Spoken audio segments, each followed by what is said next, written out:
छत्रपती शिवाजी महाराज आणि छत्रपती संभाजी महाराज यांच्या निधनानंतर मराठी सत्तेचा जो ऱ्हास होत होता, हा मराठी सत्तेचा ऱ्हास टिकून ठेवण्याचं काम दोन लोकांनी केलं, दोन सरसेनापतींनी केलं.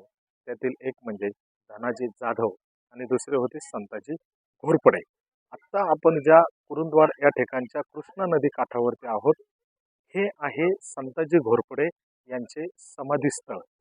एकेकाळी सत्ता नाही, संपत्ती नाही आणि मराठ्यांचं विशेष नेतृत्व देखील नाही, अशा परिस्थितीमध्ये 17 वर्ष औरंगजेबाशी लढा देणाऱ्या या संताजी घोरपडे यांचे समाधीस्थान या ठिकाणी आहे.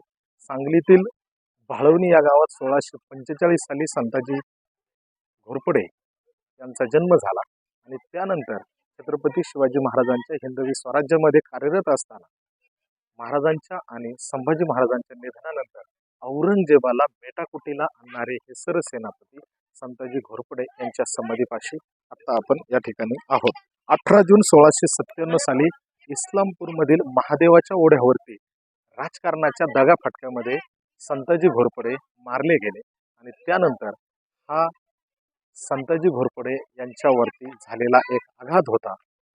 इस्लामपूर येथील महादेव ओढ्यावरनं या ठिकाणी संताजी घोरपडे यांचं वीरशैव या ठिकाणी आणण्यात आलं आणि ते अंत्यसंस्कार या ठिकाणी करण्यात आले.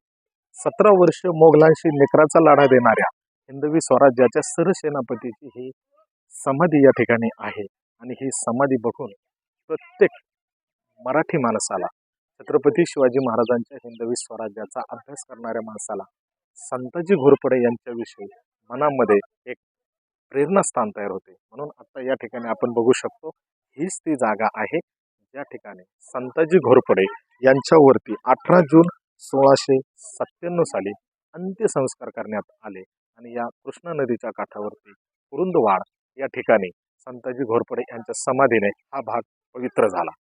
म्हणून छत्रपती शिवाजी महाराज आणि संभाजी महाराजांच्या निधनानंतर ज्यांनी या हिंदवी स्वराज्याची धुरा सांभाळून गनिमी काव्याने शत्रूला मेटाकुटी सांगणे, अशा संताजी घोरपड्यांशिवाय मराठ्यांचा इतिहास पूर्ण होत नाही. या संताजी घोरपड्यांच्या समाधीस्थळाला आज आपण या ठिकाणी भेट दिलेली आहे.